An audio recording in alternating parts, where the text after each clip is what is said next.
மக்கள் சந்திப்பு நிகழ்வை முன்கூட்டியே துவங்க விஜய் திட்டமிட்டிருப்பதாக தகவல் வெளியாகியிருக்கிறது. நாளை நாமக்கல் மற்றும் கரூர் மாவட்டங்களில் சுற்றுப்பயணம் மேற்கொள்ளவிருக்கிறார் தாவேக தலைவர் விஜய். மக்கள் சந்திப்பு பகுதிகளில் தொண்டர்கள் தொடர்ச்சியாக பரப்புரை வாகனத்தை பின்தொடர்வதால் காலதாமதம் ஏற்படுவதால் முன்கூட்டியே மக்கள் சந்திப்பு நிகழ்ச்சியை மேற்கொள்ள விஜய் திட்டமிட்டிருக்கிறார் என்று தகவல் வெளியாகியிருக்கிறது. நாமக்கல் KS திரையரங்கம் அருகில் நாளை காலை 8:45 மணி அளவில் விஜய் உரையை துவங்க இருப்பதாகவும் தகவல் கிடைத்திருக்கிறது. கரூர் வேலுச்சாமிபுரம் பகுதியில் மதியம் 12 மணிக்கு மக்களை சந்திக்கவிருக்கிறார் விஜய். அது தொடர்பான அண்மை செய்தியை நாம் தற்போது பார்த்துக் கொண்டிருக்கிறோம்.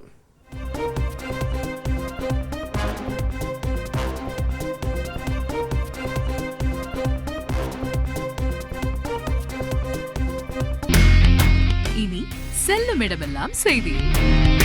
தந்தை டிவியின் வாட்ஸ்அப் சேனலை ஃபாலோ பண்ணினா செல்ல இருக்கும் இடமெல்லாம் செய்தி. இதோ QR கோட் இப்பவே ஸ்கேன் பண்ணுங்க, ஃபாலோ பண்ணுங்க.